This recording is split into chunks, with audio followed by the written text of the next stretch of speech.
অযোধ্যার রাম মন্দির এবার এ জেলায় বিরাট বাজেটে সাজছে দুর্গা মণ্ডপ। অযোধ্যার রাম মন্দির দেখার সুযোগ এখনো অনেকেরই হয়নি, তাই যারা এখনো অযোধ্যায় গিয়ে রাম মন্দির দেখতে পারেননি তাদের জন্য এবার জেলাতেই হচ্ছে এক টুকরো অযোধ্যার রাম মন্দির। অযোধ্যার রাম মন্দির দেখার সুযোগও এখনো অনেকেরই হয়নি, তাই যারা এখনো অযোধ্যায় গিয়ে রাম মন্দির দেখতে পারেননি তাদের জন্য এবার জেলাতেই হচ্ছে এক টুকরো অযোধ্যার রাম মন্দির। অযোধ্যার রাম মন্দির এবার দেখা যাবে ইসলামপুর শহরের দেশবন্ধু পাড়ার আদর্শ সঙ্গে, যদিও এই রাম মন্দির অবশ্য অস্থায়ী, কারণ এবছর ইসলামপুর শহরের একটি দুর্গাপুজোর মণ্ডপে তৈরি হচ্ছে এই রাম মন্দিরের আদলে। তবে শুধু রাম নয়, এখানে মন্দিরে দেখতে পাবে 50 ফুট উচ্চতার রাম মূর্তি ও হনুমান মূর্তিও। জানা যায় ইসলামপুরের আদর্শ সংঘে এবার 60তম দুর্গাপুজো। এ পুজো জেলার বিগ বাজেটের পুজোগুলির মধ্যে অন্যতম। এবারে প্রায় 50 লক্ষ টাকা খরচ করে তৈরি হচ্ছে এই রাম মন্দির। পুজো উদ্যোক্তারা জানান, গত বছর কলকাতায় যে রাম মন্দির করা হয়েছিল তার থেকে উন্নত মানের তৈরি করা হবে এই মন্দির, যা বিগত বছরে কলকাতার সেই রাম মন্দিরকেও টেক্কা দিতে চলেছে। তবে প্রতি বছর যে পরিমাণে মানুষের ভিড় এবারের রাম মন্দির দেখতে তার থেকেও বেশি ভিড় হবে বলে আশা করছেন পুজো উদ্যোক্তারা। প্রসঙ্গত, বিগত বেশ কিছু বছর ধরেই থিমের লড়াই জারি রয়েছে জেলা জুড়ে। সেখানে পিছিয়ে নেই ইসলামপুরের আদর্শ সংঘ। অভিনব থিমের মধ্য দিয়ে দর্শনার্থী টানার প্রতিযোগিতার ওপর থেকেই থাকে এই কমিটির নাম। তারা এবার তুলে ধরছেন দেশের অন্যতম চর্চিত সেই রাম মন্দির, যা এবার জেলাবাসীকে এক বিরাট চমক দেবে তা বলার অপেক্ষায় রাখে না।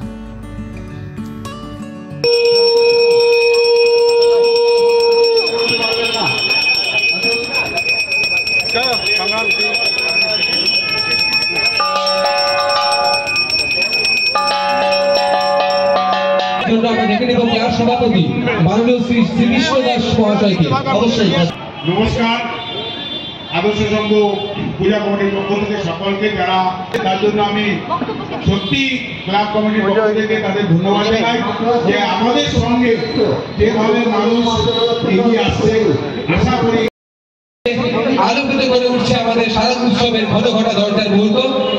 আমাদের সঙ্গে একই করে সমস্ত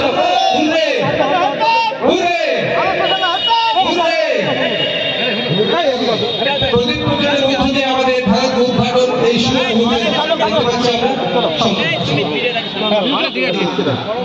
অবশ্যই সেই অগ্নি শলাকাকে সাক্ষী করে আজ এই শুভ লগ্নে শুভ মুহূর্তে আমরা সাক্ষী করতে চলেছি সেই শুভ মুহূর্তকে, যে মুহূর্তের জন্য অধীর আগ্রহে বছর ভরে অপেক্ষা করে থাকি আমরা সকলে।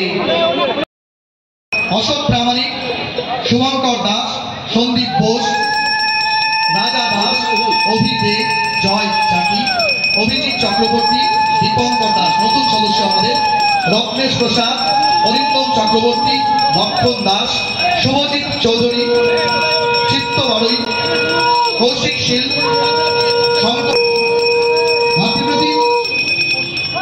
সাংবাদিক ঘোষণা করলেন ব্যাপারটা। প্লিজ আপনারা সবাই আসবেন, দেরি করবেন না, কারণ আমাদের অনুষ্ঠানটাকে আমরা সামনের দিকে নিয়ে যাবো।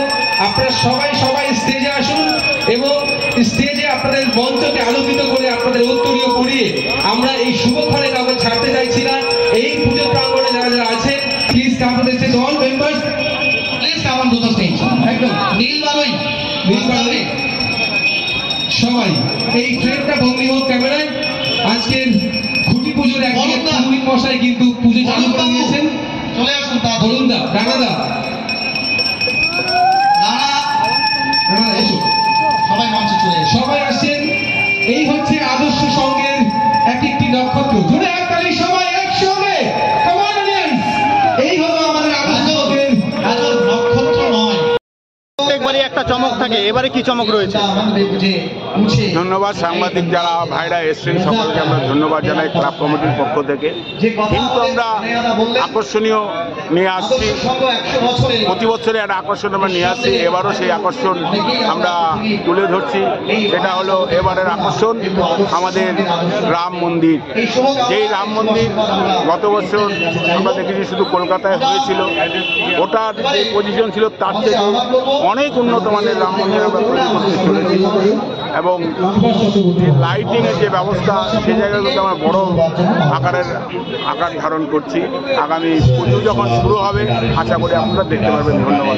এবার বাজেট কত রয়েছে আপনাদের? বাজেট আমাদের অ্যাকচুয়াল বাজেট আমরা 50 ধরে এগোচ্ছি, হয়তো কম বেশি কিছু হতে পারে, বেশিই হয় প্রতি বছর বাজেট যেটা হয় বেশিই হয়, মানে পার করে যায় একটার পর একটা।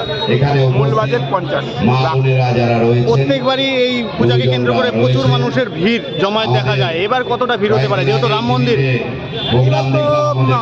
কতটা ভিড় হবে আপনারাই বুঝতে পারছেন, যে আকর্ষণ যেটা তুলে ধরলাম ভিড় তো প্রতিবারের চাইতে অনেক বেশি ভিড় হবে, অনেক বেশি, অনেক দূর দূর থেকে লোক আসবে। গতবার তার আগের বার 2 বছর পর তো ভিড় হলোই, এবারও আরো ভিড়।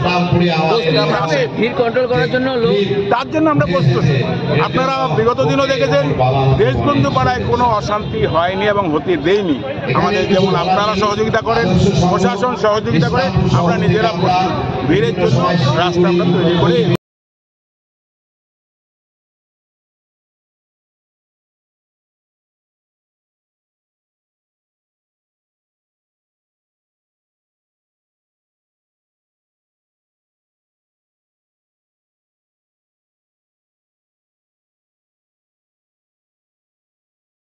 আপনি কি একজন বই প্রেমী, কিংবা আপনি কি বই পড়তে ভালোবাসেন কিন্তু আপনার পছন্দ মতো বই কোথা থেকে ক্রয় করবেন ভাবছেন?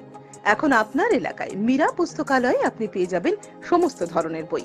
যেমন এখানে পাবেন স্কুল কলেজের পাঠ্যপুস্তক, বিভিন্ন চাকরির পরীক্ষার বই, এছাড়া ধর্মগ্রন্থ, শিক্ষামূলক সামগ্রী, অফিস স্টেশনারি, ড্রয়িং সামগ্রী এবং খেলাধুলার সরঞ্জাম মীরা পুস্তকালয় থেকে ক্রয় করতে পারবেন। তাহলে আজই যোগাযোগ করুন আমাদের ঠিকানায়, সুকান্ত মোড়, কালিয়াগঞ্জ, উত্তর দিনাজপুর। যোগাযোগের জন্য নম্বর 8945933128।